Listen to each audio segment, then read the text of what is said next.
الحمدللہ رب العالمین والعاقبۃ للمتقین والصلاۃ والسلام علی سید الانبیاء والمرسلین اما بعد فاعوذ باللہ من الشیطان الرجیم بسم اللہ الرحمن الرحیم الصلاۃ والسلام علیک یا سیدی یا رسول اللہ وعلی آلک واصحابک یا سیدی یا رحمۃ للعالمین۔ تمام بزرگوں، دوستوں اور بھائیوں اور سننے والی ماں بہنوں کی پارگاہ کے اندر السلام علیکم ورحمۃ اللہ وبرکاتہ۔ آج مختصر سے وقت کے لیے آپ کے ساتھ مخاطب ہوں اور انتہائی دلچسپ اور انتہائی کارآمد عنوان، چھوٹا سا لیکن بہت جامع،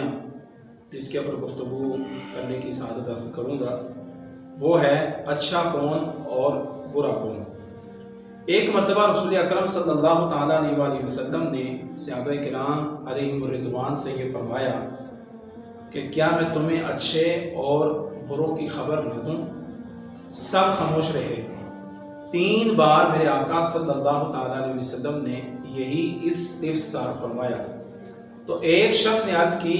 جی ہاں یا رسول اللہ صلی اللہ تعالیٰ علیہ وآلہ وسلم، ہمیں ہمارے برے اور بھلوں کی خبر دیجیے۔ فرمایا تمہارا بھلا وہ ہے جس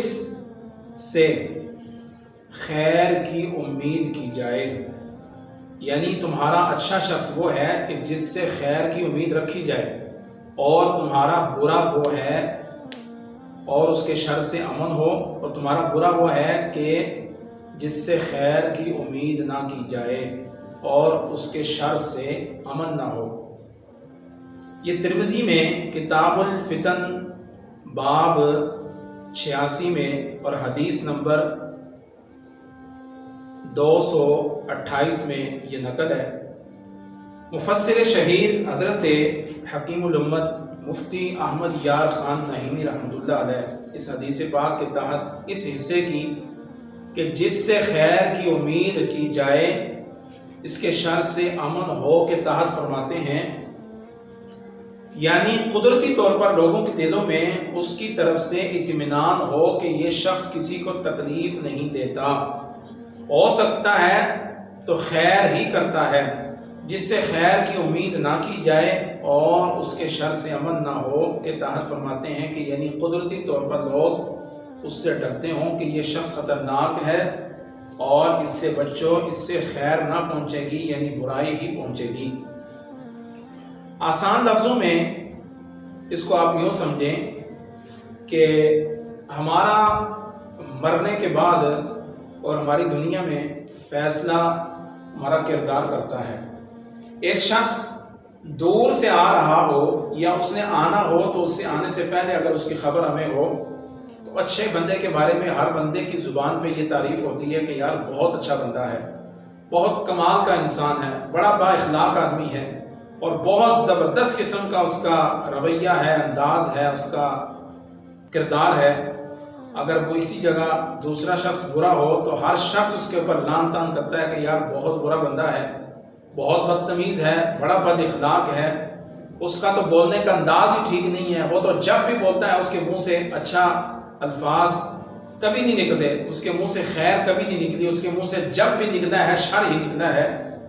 تو میرے آقا صلی اللہ تعالی وسلم فرماتے ہیں جس وقت انسان دنیا سے چلا جاتا ہے، اللہ رب العزت اپنے فرشتوں کو بھیجتا ہے زمین پر کہ جاؤ، جا کر میرے بندے کی گواہی دے کے آؤ۔ فرشتے جب زمین پر آتے ہیں تو آ کر اس کے محلے میں اور اس کے علاقے، اس کے رشتہ دار، اس کے دوست احباب کے پاس انسانوں ہی کی صورت میں جاتے ہیں،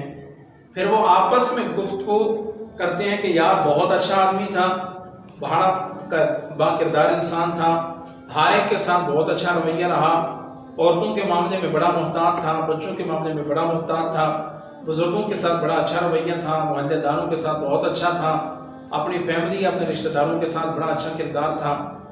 اور اپنی نوکری، اپنی دکان، اپنا کاروبار کے ساتھ بہت مخلص آدمی تھا۔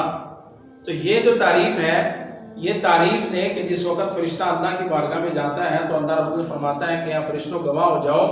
میں نے اپنے بندوں کی تعریف کے اوپر اس کو معاف فرما دیا ہے اور اس کے لیے جنت کے داخلے کا اعلان کر دیا ہے۔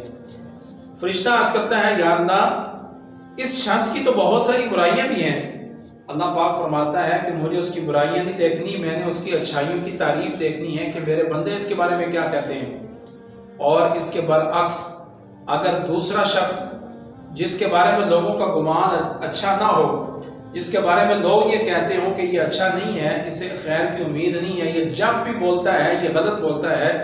اور اس کے منہ سے جب بھی کوئی بات نکلتی ہے غلطی نکلتی ہے، کوئی اپنا ہو یا پرایا ہو، چھوٹا ہو یا بڑا ہو، مرد ہو یا عورت ہو، بچہ ہو یا بوڑھا ہو، جوان ہو یا تندرست ہو یا بیمار ہو، اپنا ہو یا پرایا ہو، محلے کا ہو یا باہر کا ہو، یہ جس سے بھی بولتا ہے انتہائی غلط انداز سے بولتا ہے، تو ایسے شخص کے بارے میں جب اللہ کے پاس اس کی گواہی پہنچتی ہے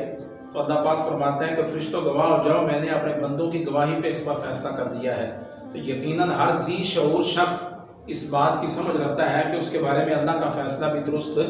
نہیں ہوگا۔ تو اس لیے ہم نے یہ دیکھنا ہے کہ اللہ کی نظر میں اچھا کون ہے اور برا کون ہے۔ آگے مزید چلیں، حضرت سیدنا عبد الرؤف مناوی رحمۃ اللہ علیہ نقل فرماتے ہیں کہ اس حدیث میں اشارہ ہے کہ ساتھیوں کے ساتھ عدل کرنا واجب ہے، یعنی اپنے ارد گرد کے لوگوں کے ساتھ جن کے ساتھ ہمارا صبح سے شام تک اور شام سے صبح تک رہنا اٹھنا بیٹھنا ہے، ان کے ساتھ عدل کرنا واجب ہے۔ اور عدل کرنا بھی 3 چیزوں کے ذریعے ہو سکتا ہے۔ نمبر 1 زیادتی نہ کرنا، نمبر 1 کسی کو ذلیل نہ کرنا، اور نمبر 3 تکلیف نہ دینا، کیونکہ زیادتی نہ کرنے سے انسان کے دل میں محبت بڑھتی ہے، ذلیل کرنے سے بچنا یہ سب سے بڑی مہربانی ہے، اور کسی کو تکلیف نہ دینا سب سے بڑا انصاف ہے۔ اگر یہ 3 چیزیں نہ چھوڑی جائیں تو آپس میں دشمنیاں جنم لینے لگتی ہیں اور فساد برپا ہونے لگتا ہے۔ اگر ان 3 چیزوں کا دامن انسان پکڑ لے تو پھر آج گلی گلی، کوچا کوچا، قریہ قریہ، بستی بستی جو ہر طرف نفرت ہی نفرت ہے، ہر طرف تباہی تباہی اور بربادی ہے، تو یہ انہی 3 چیزوں کے چھوڑنے کا ایک سبب ہے۔ اس لیے ہم اگر یہ چاہتے ہیں کہ ہمارے معاشرے میں امن ہو، ہمارے گھروں میں امن ہو، ہمارے رشتہ داروں میں امن ہو، دوست احباب کے ساتھ ہمارے تعلقات استوار ہوں، اچھے ہوں، اور ہر طرف ہمیں محبت ہی محبت ملے، ذہنی سکون، قلبی سکون، جانی اور مالی سکون حاصل ہو، تو ہمیں ایسی چیزوں سے بچنا ہے، اور اللہ رسول کی بارگاہ میں اچھا اور برا ہمیں فیصلہ کرنا ہے کہ ہم اللہ کی نظر میں اچھے ہیں یا برے ہیں۔ اللہ رب العزت کی بارگاہ میں دعا ہے اللہ رب العزت میرے ٹوٹے پھوٹے جملوں کو اپنی بارگاہ میں درجہ قبولیت عطا فرمائے، اور اپنی نظر میں اللہ رب العزت ہمیں اچھا بننے کی سعادت، توفیق اور مرتبہ عطا فرمائے۔ وما توفیقی الا باللہ العلی العظیم۔